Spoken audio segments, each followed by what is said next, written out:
أعوذ بالله من الشيطان الرجيم. بسم الله الرحمن الرحيم.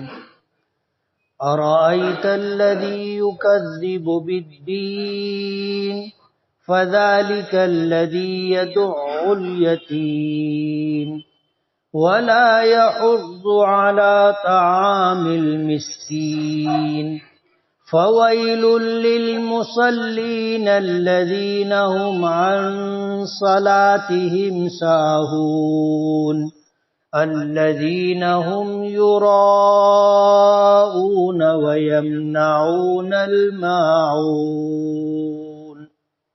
صدق اللہ العظیم. سبحانك لا علم لنا إلا ما علمتنا إنك أنت العليم الحكيم. رب اشرح لي صدري ويسر لي أمري واحلل عقدة من لساني يفقهوا قولي. پناہ مانگتا ہوں میں اللہ تعالیٰ کی شیطان مردود سے. شروع کرتا ہوں میں اللہ کے نام سے جو بڑا مہربان بڑی رحمتوں والا ہے. کیا آپ نے دیکھا نہیں اس شخص کو جو روز جزا کو جھٹلاتا ہے؟ سو یہ وہی شخص ہے جو یتیم کو دھکے دیتا ہے اور مسکین کو کھانا کھلانے پر تاکید نہیں کرتا. پس خرابی ہے ان نمازیوں کے لیے جو لوگ اپنی نمازوں سے بے خبر ہیں، جو لوگ دکھلاوا کرتے ہیں اور برتنے کی چیزوں کو دینے سے انکار کرتے ہیں، روک لیتے ہیں. یہ سورۃ الماعون ہے.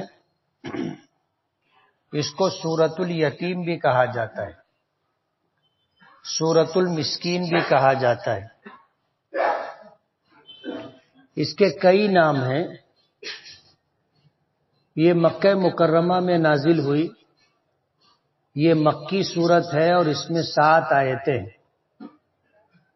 اس میں خطاب نبی کریم صلی اللہ علیہ وسلم کو ہے اور یہ کہا جا رہا ہے کہ کیا آپ نے اس شخص کو دیکھا نہیں جو انصاف کے دن کو، روز جزا کو، قیامت کے دن کو جھٹلاتا ہے.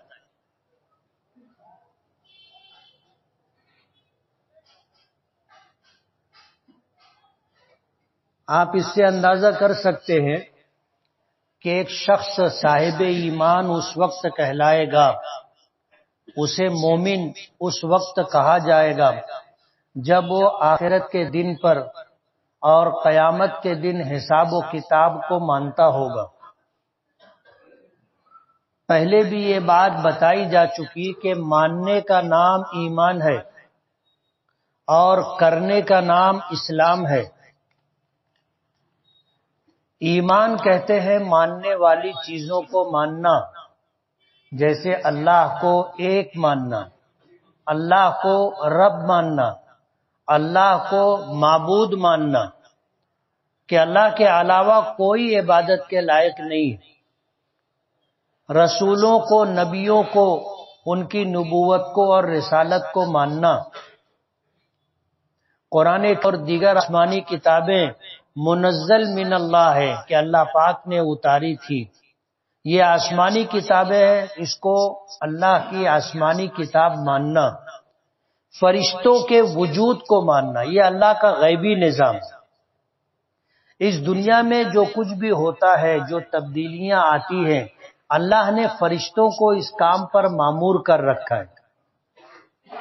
بہت مشہور فرشتے ہیں 4: جبرائیل، میکائیل، اسرافیل، عزرائیل. اور ان کے کاموں کو بتایا بھی گیا کہ حضرت جبرائیل علیہ السلام کا کام یہ ہے کہ وہ اللہ کا پیغام اللہ کے نبیوں تک پہنچاتے تھے. کسی قوم پر اللہ کا عذاب اگر آنا ہے تو وہ عذاب حضرت جبرائیل کے ذریعے آتا تھا. روئے زمین پر اور بھی خیر کے کام ہیں، جیسے نبی کریم صلی اللہ علیہ وسلم پر وحی نازل ہوئی اور یہ سلسلہ آپ کی عمر مبارک کے 40 سال ہونے سے شروع ہوا، 23 سال تک وحی نازل ہوتی رہی، اور یہ وحی حضرت جبرائیل لے کر کے آتے رہے۔ بسا اوقات حضرت جبرائیل کے ساتھ فرشتوں کی جماعت بھی ہوتی تھی تاکہ شیاطین کسی طرح کا عمل دخل نہ کر سکے۔ تو حضرت جبرائیل روئے زمین پر آج بھی آتے ہیں، جیسے حدیث پاک میں آتا ہے کہ جب کوئی شخص شب قدر کو اللہ کی عبادت کے لیے خشوع اور خضوع کے ساتھ کھڑا ہوتا ہے تو حضرت جبرائیل اور ان کے ساتھ فرشتوں کی ایک جماعت زمین پر آتی ہے اور ہر ایسے شخص سے مصافحہ کرتی، اور مصافحے کی علامت حدیث پاک میں یہ بتائی گئی کہ جب یہ حضرت جبرائیل یا اللہ کے فرشتے شب قدر میں عبادت کرنے والوں سے مصافحہ کرتے ہیں تو ان کے جسم کے روئے کھڑے ہو جاتے ہیں۔ حضرت جبرائیل کے ذمے یہ کام۔ اسی طرح حضرت میکائیل کے ذمے بارش کا نظام، کہ یہ بارش کب کہاں کتنی ہوگی، یہ پورا نظام حضرت میکائیل کے پاس ہے۔ اللہ کی رحمتوں کا نزول حضرت میکائیل کے ذمے ہے، اور اللہ کے حکم سے وہ کام کرتے ہیں۔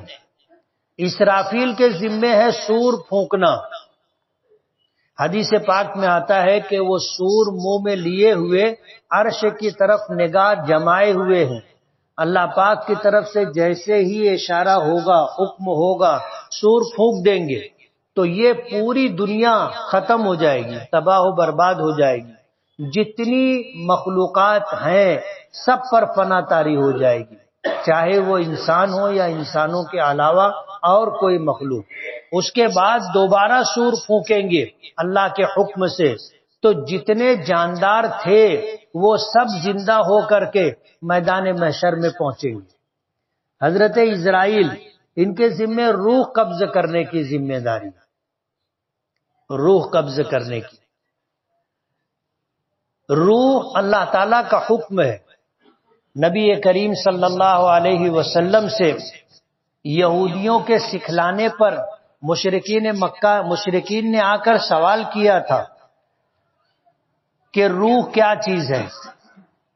آپ نے فرمایا روح میرے پروردگار کا حکم ہے۔ ہمارا یہ جسم، آنکھ، ناک، کان، زبان، ہاتھ، پیر اور جسم میں اندر جو اعضاء ہے یہ کام کر رہے ہیں، یہ اللہ کا حکم ہے، اور جس وقت اللہ کا حکم ہوگا کہ کام کرنا بند کر دو، کام بند ہو جائے گا، آدمی مر جاتا ہے۔ تو یہ روح اللہ کا حکم ہے، اور اس روح کو نکالنے کے لیے اللہ نے فرشتوں میں سے حضرت اسرائیل کو یہ ذمہ داری دی، حضرت اسرائیل کو ذمہ داری دی۔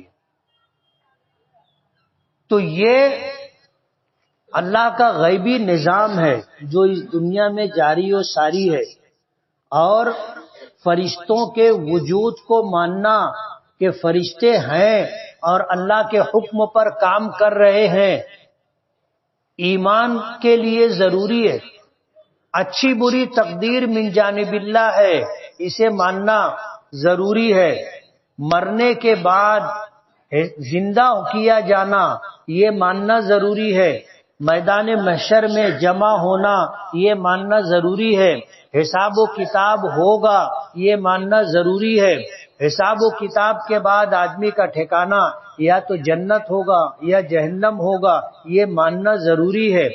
جو شخص ان چیزوں کو اور ان جیسی چیزوں کو مانے گا وہ صاحب ایمان ہے، اور ان چیزوں کو ماننے میں اگر ذرا بھی شک شبہ ہے تو وہ آدمی صاحب ایمان نہیں۔ آج ہم میں سے بہت لوگ اپنے آپ کو مسلمان کہتے اور ماننے والی چیزوں کو مانتے بھی ہیں، لیکن ایسے لوگ بھی ہیں جو انکار کرتے، ایسے لوگ بھی ہیں جن کا یقین پختہ نہیں ہے، دلم الیقین ہے۔ ایسے لوگ بھی ہیں جن کو ان چیزوں کے بارے میں شک ہے، تو وہ صاحب ایمان نہیں ہے۔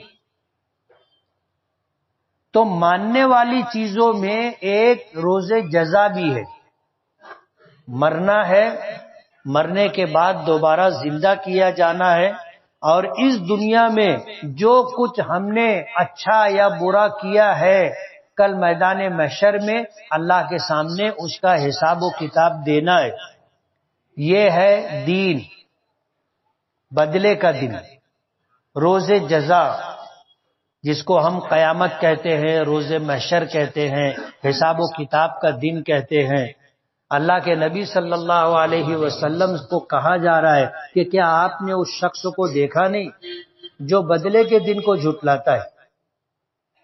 اب ظاہر بات ہے یہ کسی ایک شخص کے لیے نہیں ہے، ہر اس شخص کے لیے ہے جو قیامت کے دن کا منکر ہے، یا قیامت کے دن کے وجود پر جس کو یقین نہیں ہے، شک شبے میں مبتلا ہے، اور وہ یہ سمجھتا ہے کہ بس یہی زندگی ہے، اس کے بعد کوئی زندگی نہیں ہے، جتنے دن جیے جی لیے، اس کے بعد مر گئے تو فنا ہو گئے، مٹی ہو گئے، بات ختم ہو گئی، آگے کچھ بھی نہیں ہے۔ بتانا یہ ہے کہ ہم ایمان ہمیں یہ بتاتا ہے کہ ہم عالم ارواح میں تھے، وہاں سے انتقال ہوا، ہم ماں کے پیٹ میں منتقل ہوئے، ماں کے پیٹ سے انتقال ہوا، اس دنیا میں آئے، اور یہاں سے انتقال ہوگا، عالم برزخ میں جائیں گے، قبر کا زمانہ، اور جب سور پھونکا جائے گا تو عالم برزخ ختم ہوگا اور ہم عالم آخرت میں جائیں گے۔ یہ 5 عالم ہے، ان کو ماننا ضروری ہے۔ انہی میں سے ایک بدلے کا دن ہے کہ قیامت کے دن کو جو شخص جھٹلاتا ہے، کیا آپ نے اس کو دیکھا نہیں؟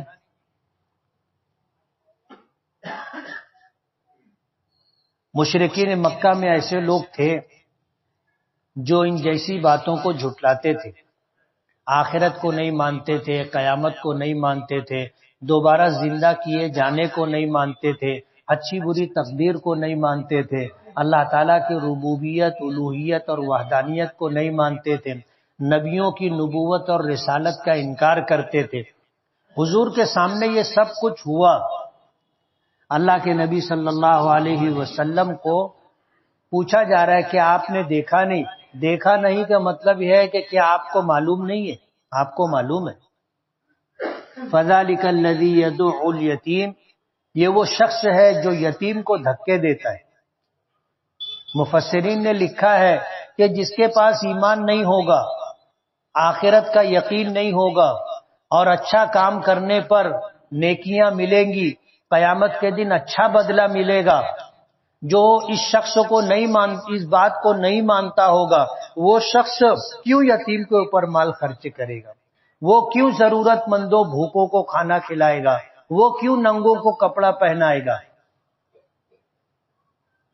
ظاہر بات ہے جب دنیا ہی اس کے سامنے سب کچھ ہے تو وہ اپنی دنیا بنانے میں لگا رہے گا، کیوں کسی کو مال دے گا؟ کیوں کسی پر مال خرچ کرے گا؟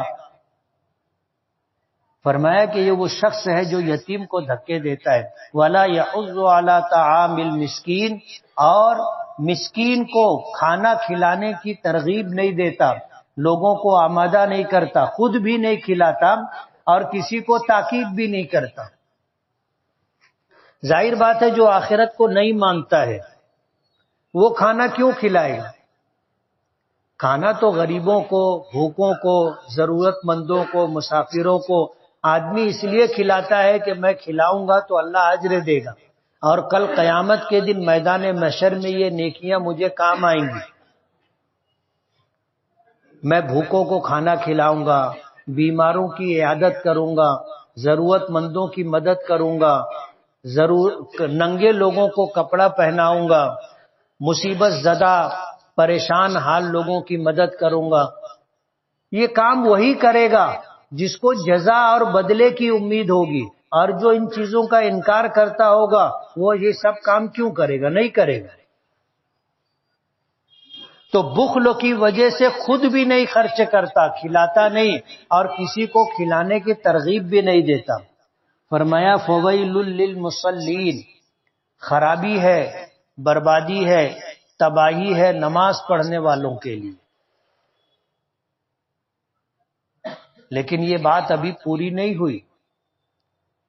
کون سے نماز پڑھنے والوں کے لیے؟ فرمایا الذین هم عن صلاتهم ساہون، جو اپنی نمازوں سے بے خبر ہے، اپنی نمازوں سے غافل ہے۔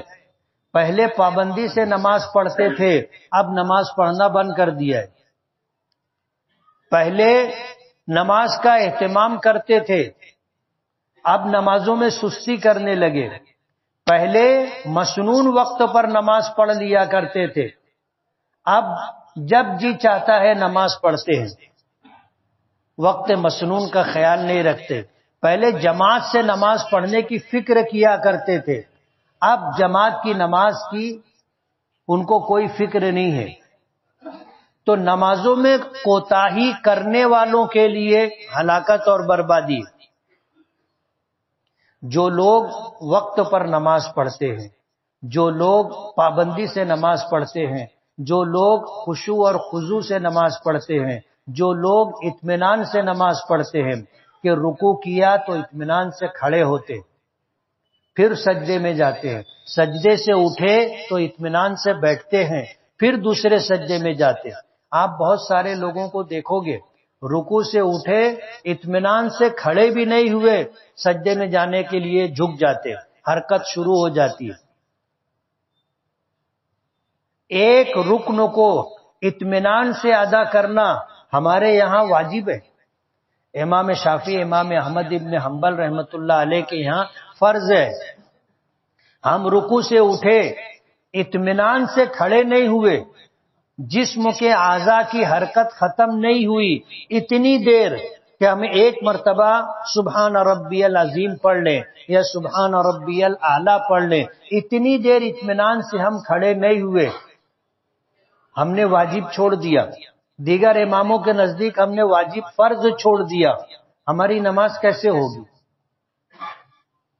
جو لوگ نماز کوے کے ٹھونک مارنے کی طرح پڑھتے ہیں، سجدے میں گئے، ابھی اطمینان سے سجدہ ہوا بھی نہیں، اٹھنے کی تیاری، ابھی اطمینان سے بیٹھے بھی نہیں، دوسرے سجدے میں جانے لگے۔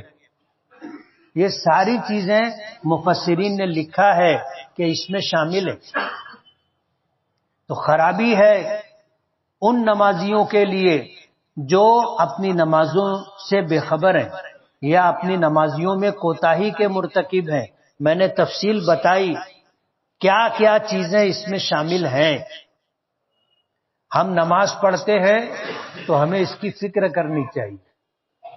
بعض مسجدوں میں جانے کا اتفاق ہوتا ہے، نماز پڑھنے کا اتفاق ہوتا ہے، امام صاحب بھی اتنی جلدی جلدی نماز پڑھاتے ہیں کہ رکوع سے اٹھے ابھی سیدھے کھڑے بھی نہیں ہوئے، سجدے میں جانے کے لیے جھک جاتے۔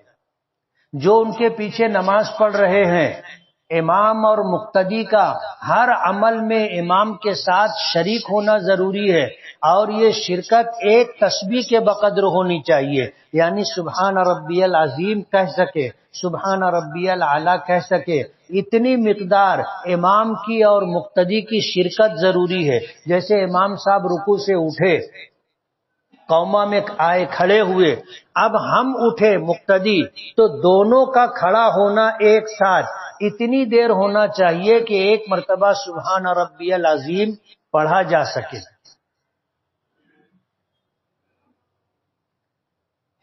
نبی کریم صلی اللہ علیہ وسلم سے ان جیسے مقامات پر کچھ دعائیں پڑھنا منقول ہے۔ جیسے رکوع سے اٹھے تو رکوع سے اٹھتے ہوئے امام کہے گا سمیع اللہ لمن حمدہ، مقتدی کیا کہے گا؟ ربنا لک الحمد۔ اور امام اور مقتدی دونوں کو پڑھنا چاہیے حمدن کثیرن طیبن مبارکن فی۔ کتنے لوگ پڑھتے ہیں؟ اب ظاہر بات ہے امام صاحب نہیں پڑھتے تو تم کیسے پڑھ لیں گے؟ برابر ہے نا؟ تو امام صاحب بھی نہیں پڑھتے تو مقتدی کیسے پڑھیں گے؟ اب مقتدی اگر پڑھنا چاہے تو امام رکوع سے سجدے میں چلا گیا، اب مقتدی پڑھ رہا ہے تو امام سے پیچھے ہو گیا، اب یہ سجدے میں گیا، اگر امام صاحب سجدے سے اٹھ گئے تو اس کی تو سجدے میں امام کے ساتھ شرکت نہیں ہوئی، نماز نہیں ہوگی۔ تعدیل ارکان ہمارے یہاں واجب، امام شافعی، امام احمد ابن حنبل رحمۃ اللہ علیہ کے یہاں نماز کے فرائض میں سے ایک فرض ہے، اطمینان سے نماز پڑھنا چاہیے۔ ہلاکت ہے، خرابی ہے، بربادی ہے، تباہی ہے ان نمازیوں کے لیے جو اپنی نمازوں سے بے خبر ہے کہ میری نماز کیسی ہوئی، اس کی ان کو فکر نہیں، بس کھٹا کھٹ کھٹا کھٹ۔ اس لیے نماز اطمینان سے پڑھنا چاہیے۔ کتنی رکعت ہے؟ کتنی رکعت ہے؟ فجر میں سنت فرض ملا کے 4 رکعت، ظہر میں سنت فرض ملا کر کے 12 رکعتیں، 10 رکعتیں۔ جو 4 رکعت سنت ہے، وقت کم ہو تو آپ 2 رکعت بھی پڑھ سکتے ہو، حدیث پاک میں یہ بھی ہے۔ عصر کی سنت ملا کر 8 رکعت، مغرب کی سنت ملا کر کے 5 رکعت، نفل ملا کر کے 7 رکعت، عشاء کی 17 رکعتیں، 17 میں کچھ سنتیں موقدہ ہے، کچھ غیر موقدہ ہے۔ یہ پورا وقت اگر آپ جوڑو گے تو کوئی بہت زیادہ وقت نہیں ہوتا۔ اطمینان سے نماز پڑھنا چاہیے۔ اور اگر ہم ایسی جگہ نماز پڑھ رہے ہیں جہاں امام صاحب جو ہے ان چیزوں کی رعایت نہیں کرتے، ان کو یہ مسئلہ بتایا جائے۔ ایسے امام جو مقتدیوں کی نمازوں کی فکر نہیں کرتے، اللہ کے ہاں جواب دے رہے ہیں۔ اطمینان سے نماز پڑھنا چاہیے۔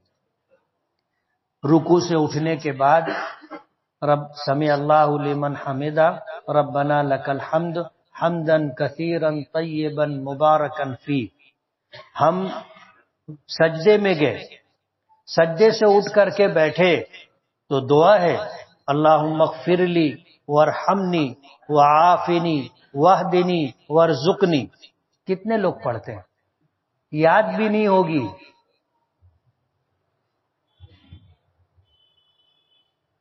نبی کریم صلی اللہ علیہ وسلم سے منقول ہے اطمینان سے رکوع کرنا، قوما اطمینان سے سجدہ کرنا، 2 سجدوں کے درمیان اطمینان سے بیٹھنا۔ صحابہ کرام کہتے ہیں کہ حضور پاک صلی اللہ علیہ وسلم رکوع سے اٹھ کر کے اتنے اطمینان سے کھڑے رہتے تھے کہ ہم کو لگتا تھا کہ شاید سجدہ کرنا بھول گئے، اور سجدے سے اٹھنے کے بعد اطمینان سے اس طرح بیٹھتے تھے کہ ہم کو لگتا تھا کہ اب دوسرا سجدہ کرنا بھول گئے۔ اور ہمارا کیا حال ہے؟ اس لیے جو بات ہے کہ خرابی ہے ان نمازیوں کے لیے جو اپنی نمازوں سے بے خبر ہے کہ میری نماز کیسی ہے۔ الذین هم یراؤون، جو نماز پڑھتے ہیں تو لوگوں کو دکھلاوے کے لیے پڑھتے، اللہ کے لیے نہیں پڑھتے، لوگوں کو دکھانے کے لیے پڑھتے۔ فرض نمازوں میں بھی یہی نیت ہوتی ہے، نفل میں سنتوں میں بھی یہی نیت ہوتی ہے، اور تہجد اپنے گھر پہ پڑھتے ہیں تو بھی لوگوں کو بولتے نا میں اٹھے رہا ہوں تہجد پڑھے کے واسطے۔ اب تو تہجد پڑھ رہا ہے تو کسی سے بولنے بتانے کی کیا ضرورت ہے؟ ایک نفل عبادت ہے، تو نے کیا کس کے لیے کیا؟ تہجد پڑھی کس کے لیے پڑھی؟ آدمی ایک جملہ بولتا ہے اس سے ساری نیکی ختم ہو جاتی ہے۔ الذین هم یراؤون، وہ لوگ جو دکھلاوے کے لیے نماز پڑھتے ہیں۔ ویمنعون الماعون، اور ایسے لوگ جو برتنے کی چیز بھی مانگنے پر نہیں دیتے۔ پہلے ہمارے یہاں ہوتا تھا، غربت تھی، کسی کے یہاں آٹا ختم ہو گیا تو بازو میں آٹا مانگنے جاتے تھے کہ ایک پیالی آٹا دے دینا، گھر میں کچھ پکا ہو تو تھوڑا سا شوربہ دے دینا، روٹی بچی ہو تو ایک آدھ دو روٹی دے دینا، میرے گھر گھٹ گئی ہے، اور لوگ دیتے تھے۔ اب دیتے ہیں؟ کوئی مانگنے آتا ہے؟ اس لیے مانگنے نہیں آتے کہ ہم لوگوں نے دینا بند کر دیا۔ معاون کہتے ہیں تھوڑی چیز کو، شے قلیل، تھوڑی چیز کو جو کبھی عاریتن مانگی جاتی ہے کہ دینا، یہ چھوٹی بھگونی بھر کے آٹا دے دو، میں واپس، آٹا آئے گا تو میں واپس کر دوں گی، عاریتن دی جاتی تھی۔ اور ان کے یہاں جب آٹا پیس کے آتا تھا تو وہ واپس کر دیتے تھے۔ اب لوگوں نے مانگنا اس لیے بند کر دیا کہ اب لوگوں نے دینا بند کر دیا، انکار کرنے لگے۔ اسی کا تذکرہ ہے وَيَمْنَعُونَ الْمَاعُونَ، یہ وہ لوگ ہیں جو برتنے کی تھوڑی چیزیں بھی دینے سے انکار کر دیتے۔ مانگنے کے لیے گئے کہ یہ تھوڑا سا آٹا دے دینا، یہ پیالی بھر کے، یہ چھوٹی بھگونی میں آٹا دے دینا، میں بولے مورے ہما بھی آٹا ختم ہو گیا، آج پرتا تھا وہ ہم نے استعمال کر لیا۔ نہیں دینا ہے تو اس طرح بول کر کے انکار کرتے ہیں۔ کبھی کوئی نمک مانگنے آ گیا، ماچس مانگنے آ گیا، کبھی کوئی تیل مانگنے آ گیا، برتنے کی چیز، معمولی چیزیں اگر کوئی مانگنے آئے تو کبھی انکار نہیں کرنا چاہیے، دینا چاہیے، کبھی انکار نہیں کرنا چاہیے۔ اور دے دیے تو واپسی کی آس اور امید نہیں رکھنا چاہیے، نیکی سمجھ کر کے دینا چاہیے۔ اور جو لوگ لے کر کے آئے ہیں وہ واپس کرنے کی فکر میں رہیں کہ میں آٹا لائی ہوں تو مجھے آٹا واپس دینا ہے، میں کچھ چیز مانگ کر کے لائی ہوں تو مجھے واپس دینا ہے۔ عام طور پر یہ لین دین عورتوں میں ہوتا ہے، مرد لوگ نہیں مانگنے جاتے۔ تو پہلے ہمارے یہاں یہ چیز عام تھی، غربت تھی، اب تو سبھی مالدار ہو گئے۔ جو لوگ اپنے کو غریب بولتے ہیں ان کے پاس بھی 15-20 ہزار کا موبائل رہتا ہے، 50,000 1,00,000 روپے کی موٹر سائیکل رہتی ہے، اور وہ اپنے آپ کو غریب سمجھتے ہیں۔ اب بتاؤ ان کو کوئی غریب بولے گا؟ تو اب تو جیسے جیسے زمانہ آگے بڑھتا جا رہا ہے، مال و دولت کی فراوانی ہوتی جا رہی، ناشکری بڑھتی جا رہی۔ اگر برتنے کی چیز کوئی مانگنے کے لیے آئے تو کبھی بھی انکار نہیں کرنا چاہیے، اور دینے کے بعد یہ نہیں ذہن میں رکھنا چاہیے کہ کب واپس لا کے دیں گے۔ نیکی کر دریا میں ڈال، ہو گئی نیکی بھول جانا چاہیے، کل قیامت کے دن کام آئے گی۔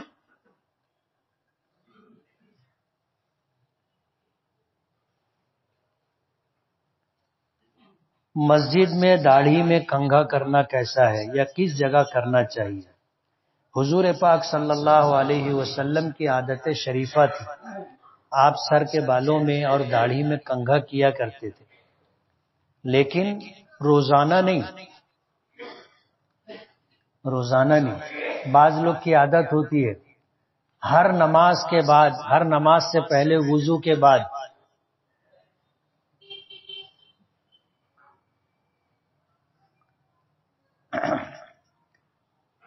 تو حضور پاک صلی اللہ علیہ وسلم کنگھا کیا کرتے تھے، ہم بھی کر سکتے ہیں سنت کی ادائیگی کی نیت سے، لیکن حضور کی عادت شریفہ ہر نماز میں بار بار کنگھا کرنے کی نہیں تھی۔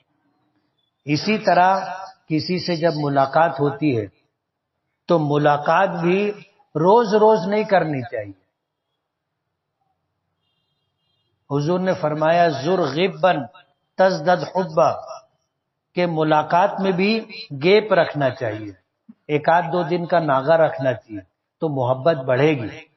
اور صبح بھی آئے السلام علیکم، دوپہر میں بھی آئے السلام علیکم، شام کو بھی آئے السلام علیکم، تو آدمی کو بوجھ محسوس ہونے لگتا ہے. پھر آدمی کو جو ہے جیسے ہی اس کو دیکھتا ہے دل تنگ ہو جاتا ہے کہ پھر آیا. ملاقات میں بھی گیپ رکھنا چاہیے. امام کے لیے اگر فرض نماز میں دوسری رکعت میں تحیات کے بعد درود ابراہیم پڑھ لیے تو کیا کرنا چاہیے؟ اگر 3 یا 4 رکعت والی نماز ہے اور ہم نے پہلے قاعدے یعنی 2 رکعت کے بعد التحیات پڑھ کر اٹھ جانا تھا تیسری رکعت کے لیے، اگر ہم نے وہاں درود شریف پڑھنا شروع کر دیا اور فقہا نے لکھا ہے کہ اللہم صلی علی محمد، محمد تک پہنچ گئے تو پھر ہمیں جو ہے سجدہ سہو کرنا پڑے گا، نماز کے لیے ضروری. اور اگر ہم نے سجدہ سہو نہیں کیا تو نماز دہرانی پڑے گی. اور اگر اللہم صلی علی محمد تک نہیں پہنچے ہیں، محمد باقی رہ گیا ہے اور ہمیں یاد آ گیا ہم اٹھ گئے تو سجدہ سہو نہیں. ازکا بہت زیادہ پاکیزہ، ارحمہ بہت زیادہ رحم کرنے والی، اس طرح کا نام رکھنا کیسا ہے؟ رکھ سکتے ہیں. اگر ایک ہی آیت سجدہ ایک مجلس میں 10 مرتبہ پڑھے، اسی مجلس میں سجدہ نہ کرے تو کتنے سجدے واجب ہوں گے؟ ایک سجدہ. اگر مجلس ایک ہے، جیسے ہمارے بچے جو حفظ کرتے ہیں آیت سجدہ یاد کرنا ہے تو کسی کو 5 مرتبہ، کسی کو 10 مرتبہ، کسی کو 20 مرتبہ، کسی کو 50 مرتبہ پڑھنا پڑتا ہے تب جا کے آیت یاد ہوتی ہے. تو ان کو ایک ہی سجدہ کرنا ہے جب تک ایک مجلس ہے. اور اگر مجلس بدل گئی تو اس مجلس کا ایک سجدہ، دوسری مجلس کا دوسرا سجدہ. نماز خوف کیا ہے اور کس طرح ادا کی جاتی تھی؟ نماز خوف آج بھی ہے، لیکن یہ نماز حالت جنگ میں پڑھی جاتی ہے یا ایسے موقع پر جب دشمنوں کے حملہ کرنے کا اندیشہ ہو. اب سبھی لوگ نماز پڑھنے لگیں گے تو دشمن آ کر کے حملہ کر دے گا، اور جتنے لوگ ہیں وہ ایک ہی امام کے پیچھے پڑھنا چاہتے ہیں، تو اس وقت نماز خوف ادا کی جائے گی کہ پہلے لوگ، آدھے لوگ امام کے پیچھے نماز پڑھیں، اور مثال کے طور پر 4 رکعت کی نماز ہے تو 2 رکعت نماز پڑھ کر کے حفاظت کے مقام پر آ جائیں، اور جو لوگ حفاظت کے لیے کھڑے تھے وہ آ کر کے آگے کی 2 رکعت پڑھ لیں. پھر وہ لوگ اپنی 2 رکعت پڑھ کے نماز پوری کریں، پھر یہ واپس جائیں تو جو لوگ نماز 2 رکعت پڑھ چکے تھے وہ پھر اپنی 2 رکعت پڑھ کے 4 رکعت مکمل کریں گے. تو ہر وقت نماز خوف نہیں. نبی کریم صلی اللہ علیہ وسلم نے ملک شام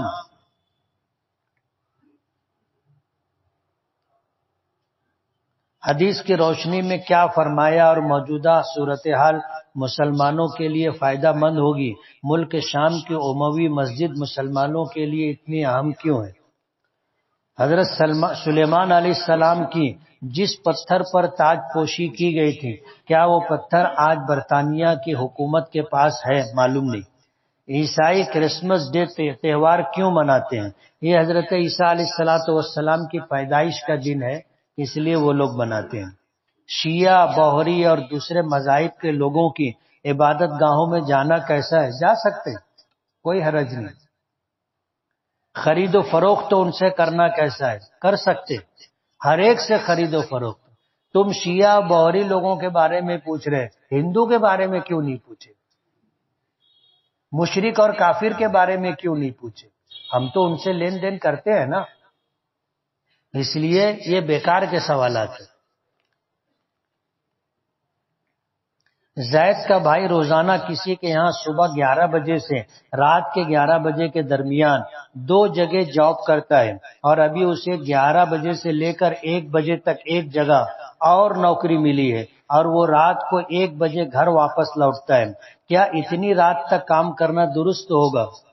درست ہوگا. وہ آدمی جب کام کر رہا ہے، ڈیوٹی کر رہا ہے، اور ڈیوٹی کا اپنا محنتانہ لیتا ہے، اس کی جیسے بعض لوگ سوائی چلاتے، ایک ڈیوٹی کر لینے کے بعد پھر جا کر کے رات میں بھی کہیں نہ کہیں چلاتے ہیں. بعض لوگ کبھی کبھی ڈبل ڈیوٹی بھی کر لیتے کہ پورا دن چلائے، اب رات کا کاریگر نہیں آیا تو رات بھی چلا لیتے ہیں. مولانا حسین احمد مدنی کے متعلق کچھ باتیں فرما دیں. عطا اللہ شاہ بخاری کے متعلق کچھ باتیں بیان کر دیں. قادیانیت، شکیلیت، مرزائیت کے فتنوں کے تعلق سے رہنمائی فرمائے. قرآن شریف پڑھنے کے بعد قرآن شریف کو بوسہ لینا کیسا ہے؟ لے سکتے ہیں. تسبیحات پڑھ کر اپنے اوپر دم کرنا کیسا ہے؟ کر سکتے ہیں. کیا اقامت کا بھی جواب دینا چاہیے، اور اگر ہاں تو کس طرح؟ اذان کا جواب تو دیا جاتا ہے، جیسے جو مؤذن کہے گا وہی ہم کہیں گے. بس جب وہ کہے گا حی علی الصلاۃ، حی علی الفلاح، تو ہم کہیں گے لا حول ولا قوۃ الا باللہ. اور جب فجر کی نماز میں وہ کہے گا الصلاۃ خیر من النوم، تو ہم کہیں گے صدقت و بررت. اور اقامت جب ہوگی تو اقامت میں بھی اذان کے جو کلمات ہیں وہ کہے جاتے ہیں، ہم وہی کہیں گے. لیکن جب کہا جائے گا قد قامت الصلاۃ، قد قامت الصلاۃ، تو کہا جائے گا اقام اللہ و ادامہ. اذان کے طرح اقامت کا بھی جواب دیا جاتا ہے. روزی میں کشادگی اور برکت کے لیے وظیفہ بتائے. حلال کمائی رہے گی تو برکت رہے گی. اس کے بعد رزق کی عزت کرنا چاہیے، احترام کرنا چاہیے.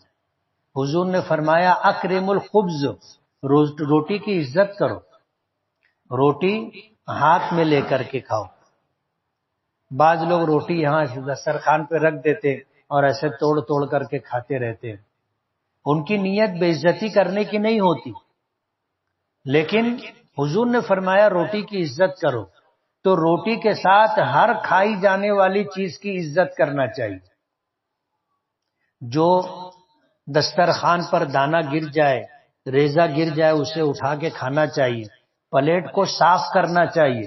حدیث پاک میں آتا ہے کہ جب پلیٹ میں کچھ لگا رہ جاتا ہے اور آدمی ایسے ہی چھوڑ دیتا ہے تو وہ شیطان کی خوراک بنتا ہے، وہ برتن بددعا دیتا ہے. جس برتن میں ہم نے کھایا وہ برتن شیطان کے کھانے کی وجہ سے ہم کو بددعا دیتا ہے. آئندہ ہم کو کھانا نہیں ملتا، یا ملتا بھی ہے تو کم ملتا ہے، یا ملتا بھی ہے تو پورا نہیں ملتا، یا ملتا بھی ہے تو عزت سے نہیں ملتا. تو برتن بددعا دیتا ہے. برتن صاف کرنا چاہیے. کھانا اتنا ہی لینا چاہیے جتنا ہم ختم کر سکیں.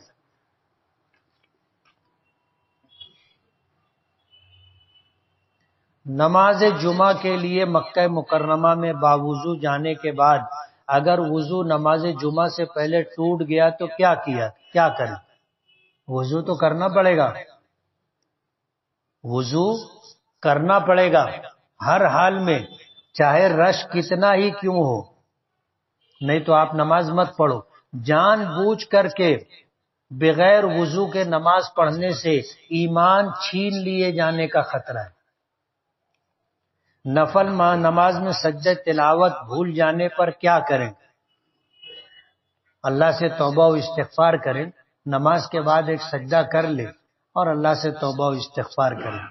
درس قرآن میں تکمیل قریب ہے تو آپ نے کون سے مولانا کو بلانے کا مشورہ کیا ہے؟ تفصیل سے بتلائیے.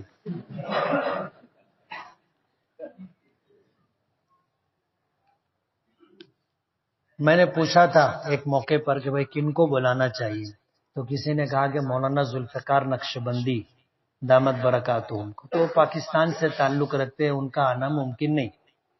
کسی نے کہا مولانا ارشد مدنی صاحب کو بلانا چاہیے. مولانا ارشد مدنی صاحب کی عمر 85 سال کے قریب ہو گئی ہے. گھٹنوں میں شدید درد رہتا ہے، سفر کرنا مشکل ہے. اب کچھ لوگ بولتے ہیں کوئی کے بلائے کی ضرورت نہیں ہے.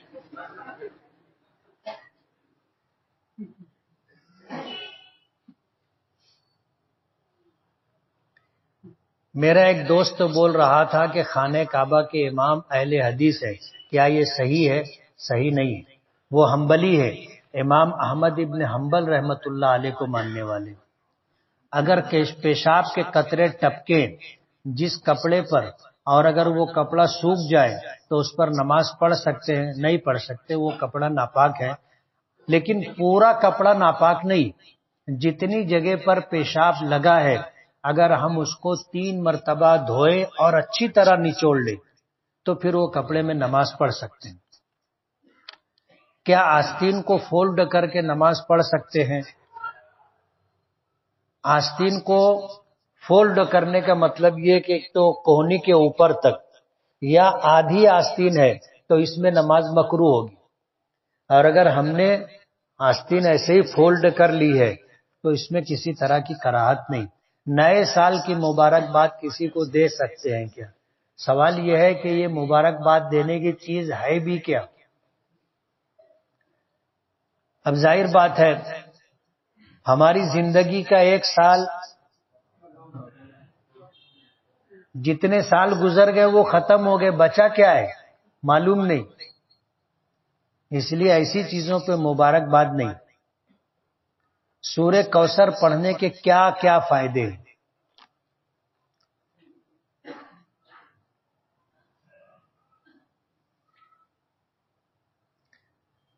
مفتی صاحب میرا وہم ہے کہ میں رات میں سوؤں گا اور صبح اٹھوں گا تو کہیں اور اٹھوں گا، اس سے میرا دل بہت گھبراتا ہے، پڑھتے لکھتے وقت بھی یہی خیال آتا ہے، میں رو دیتا ہوں، مہربانی کر کے کچھ وظیفہ بتائیں۔ یہ شک ہے اور شک کا علاج نہیں، آپ اپنا شک نمٹائیں۔ کبھی ایسا ہوا کیا کہ ایک آدمی یہاں سویا ہو اور مکے میں آنکھ کھلے اس کی؟ اپنے بستر پر سویا وہیں آنکھ کھلتی ہے، اس لیے یہ بیکار کی بات ہے۔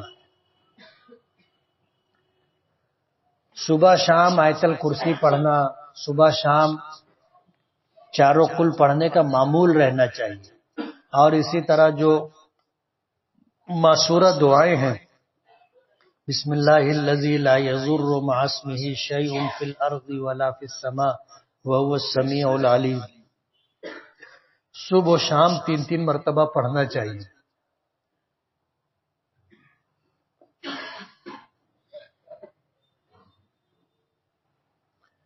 میرے چاچا کا نام رضوان ہے، انہوں نے اپنے لڑکے کا نام زیان رکھا، زیان کے معنی نقصان ہے، اب اس کا نام بدلی کرنا ہے، آپ ہی کوئی اچھا نام بتا دیں۔ زکوان رکھ دیں رضوان کے وزن پر۔ مفتی صاحب آپ نے گزشتہ ہفتے کہا تھا کہ ختم قرآن کی تکمیل پر کسی مقرر کو بلانا ہے، میرا مشورہ ہے کہ مولانا خلیل الرحمان سجاد نعمانی صاحب کو بلانا چاہیے، مولانا بہت مشکل سے وقت دیتے اور مالیگاؤں والوں سے ناراض ہے۔ مالیگاؤں کے کچھ ہمارے ذمہ دار ساتھی ہیں، ان کو انہوں نے کہا تھا کہ اب میں مالیگاؤں کبھی نہیں آؤں گا، بات کر کے دیکھتے ہیں۔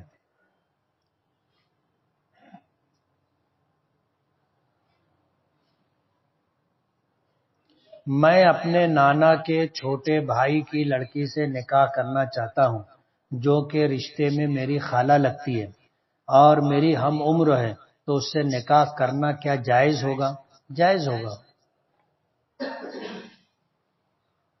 رشتے میں یہ خالہ ہوتی ہے، اس کی لڑکی سے نکاح ہوگا۔ میں آپ لوگوں سے پوچھ رہا ہوں، ہوتا ہے نا، اس لیے اس میں کوئی حرج نہیں۔ حمل رکنے کے دوران ناپ پر تعویذ باندھنا کیسا ہے اور اس سے کیا ہوتا ہے؟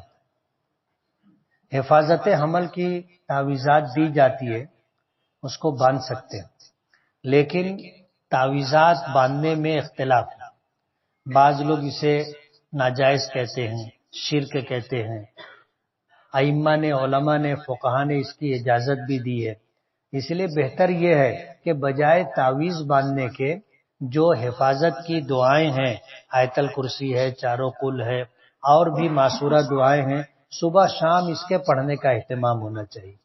ہر نماز میں امام صاحب 2 سے 3 منٹ لیٹ آتے ہیں، ان کا یہ عمل کیسا ہے؟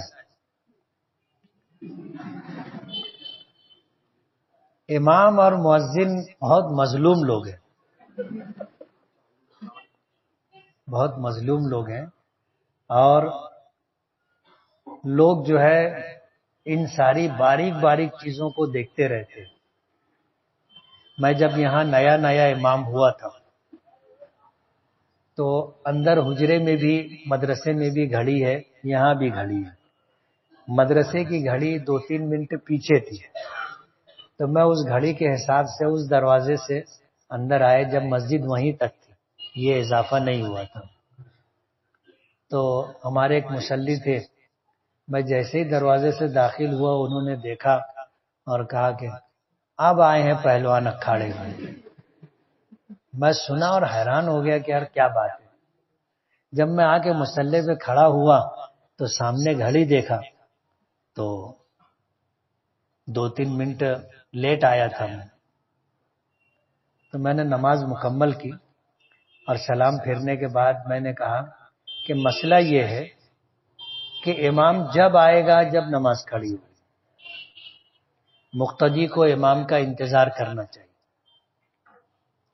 پہلے گھڑی نہیں تھی، گھڑی تو آپ کی ایجاد ہے، لیکن گھڑی آ جانے کے بعد یہ نہیں ہے کہ اب امام جو ہے ذرا سا بھی لیٹ ہوا تو آپ اس کو عنوان بنا لیں۔ اور ہمارے یہاں گھنٹے والی عبادت نہیں ہوتی، گھنٹے والی عبادت بازو میں ہوتی ہے، مندر میں۔ اس لیے ایسا نہیں ہے کہ جیسے گھڑی میں ہوئے ٹن تو امام کو آگے مصلی پہ کھڑے ہو جانا چاہیے، ایسا ضروری نہیں۔ مسئلہ یہ ہے کہ مقتدی امام کا انتظار کریں گے، جب امام آئے گا نماز کھڑی ہوگی۔ پابندی کے لیے لوگوں کا وقت ضائع نہ ہو، اس کے لیے وقت پر نماز ہونی چاہیے، لیکن 1-1 منٹ 2-2 منٹ کاؤنٹ نہیں کرنا چاہیے۔ ہم نے بورڈ لگا دیا کہ نماز جماعت کے لیے امام صاحب کا 5 منٹ انتظار کیا جائے گا، جب یہ بورڈ لگائے۔ جمعہ کا خطبہ مہینے کے اعتبار سے دینا ضروری ہے یا کسی معتبر کتاب سے خطبہ دے سکتے ہیں؟ ہر نصیحت آموز بات پر مشتمل خطبہ دیا جا سکتا ہے، ہر مہینے کے اعتبار سے ایسا کرنا ضروری نہیں۔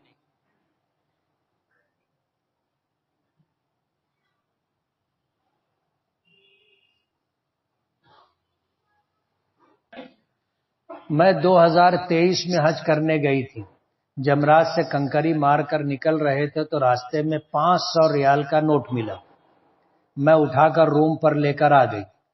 لوگوں کو بتایا تو لوگوں نے کہا کہ اس کو صدقہ کر دو، تو وہاں پر کام کرنے والوں میں کچھ رقم تقسیم کر دی، اور کچھ رقم جو بچی ہوئی تھی اس میں اور پیسہ ملا کر کپڑے خرید کر کے مستحق لوگوں میں تقسیم کر دیا۔ کیا یہ کرنا درست ہے؟ درست ہے۔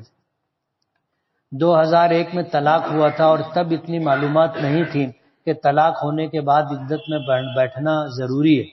تقریباً 17 سالوں تک میں بغیر نکاح کے تھی، معلومات نہ رہنے کی وجہ سے میں پردے میں رہ کر عدت بھی نہیں گزاری، اس بنا پر اب مجھے کیا کرنا چاہیے؟ توبہ و استغفار کریں، جو ہو گیا ہو گیا، اب توبہ و استغفار کر لیں۔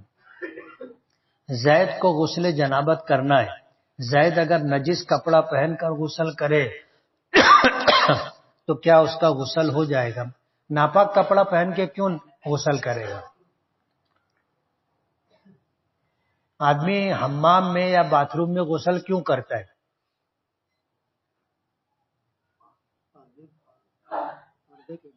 تو کپڑا اتارتا ہے اسی لیے تو پردہ ضروری ہے، تو برہنہ ہو کر کے غسل کر سکتے ہیں۔ آپ اگر پاک کپڑا پاک لنگی پہن کر کے غسل کرو تو کوئی حرج نہیں، اچھی بات ہے۔ تنہائی میں بھی برہنہ ہونا اچھا نہیں، اللہ تعالیٰ سے بھی شرم کرنی چاہیے، اللہ تعالیٰ سے بھی شرم کرنی چاہیے، تنہائی میں بھی ننگے نہیں ہونا چاہیے۔ اب اگر غسل کرنا ہے، اپنے پاس پاک کپڑا نہیں ہے تو ناپاک کپڑے میں غسل کرنے سے پاکی حاصل نہیں ہوگی. شریعت میں غسل برہنہ ہو کر نہیں کرنا چاہیے، ایسا نہیں ہے. بیر کے پتے، میت کے غسل کے لیے لوگ بیری کے پتے استعمال کرتے ہیں. یہ منقول ہے، حضور پاک صلی اللہ علیہ وسلم کے زمانے سے چلا آ رہا ہے. اب اس کی حکمت ہمیں معلوم ہو نہ معلوم ہو تو بھی ایسا کرنا چاہیے، اس لیے کہ حضور کے زمانے میں ہوا تھا، حضور کے سامنے ہوتا تھا، ہمیں بھی کرنا چاہیے. اس کی حکمت معلوم کرنا ضروری نہیں. بعض لوگ کہتے ہیں کہ بیری کے پتے میں یہ تاثیر ہوتی ہے کہ جسم سے میل کچیل کٹتا ہے. زندہ آدمی بھی غسل کر سکتا ہے. اس غرض سے صابن لگاتے ہیں نا ہم لوگ، کتنا رگڑ رگڑ کر کے دھوتے ہیں، تو بیری کے پتے بھی استعمال کر سکتے ہیں.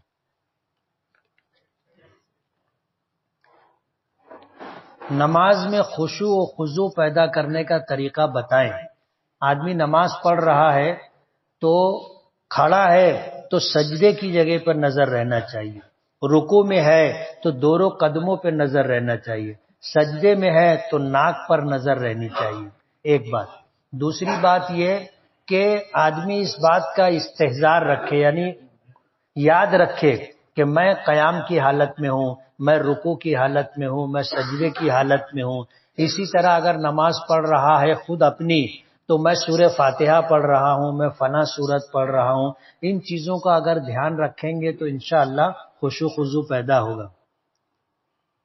وتر کی نماز میں دعائے قنوت کے بعد کیا دوسری دعائیں بھی عربی زبان میں مانگ سکتے ہیں؟ مانگ سکتے ہیں. جس طرح کے اوزار سے مرد لوگ زیر ناف بال صاف کرتے ہیں، آج کل مارکیٹ میں اسی طرح کے اوزار عورتوں کے لیے دستیاب ہیں. کیا اسے استعمال کر سکتے ہیں؟ کر سکتے. جیسے جیسے حالات زمانہ بدلتا ہے، نئی نئی چیزیں ان جیسی چیزوں کے لیے وجود میں آتی ہے تو ان کو استعمال کرنے میں کوئی حرج نہیں. جامع مسجد کی ذاتی شاپنگ تعداد میں ماشاءاللہ اتنی ہے کہ ان کی آمدنی سے کوئی فلاحی کام شروع کیا جا سکتا ہے. میری رائے میں مسجد کی جو آمدنی ہے وہ مسجد ہی میں استعمال کی جائے گی. اس کی پابندی، جیسے مسجد میں جو چندہ آیا ہم وہ چندہ دوسروں کو نہیں دے سکتے، فلاحی کاموں میں استعمال نہیں کر سکتے. جو مسجد کی ملکیت ہے، اگر وہ مسجد کی ملکیت ہے کسی نے وقف نہیں کیا ہے تو بھی یہی مسئلہ ہے. اور اگر کسی نے وقف کیا ہے تو واقف کی نیت دیکھی جائے گی کہ وقف کرنے والے کی نیت کیا تھی.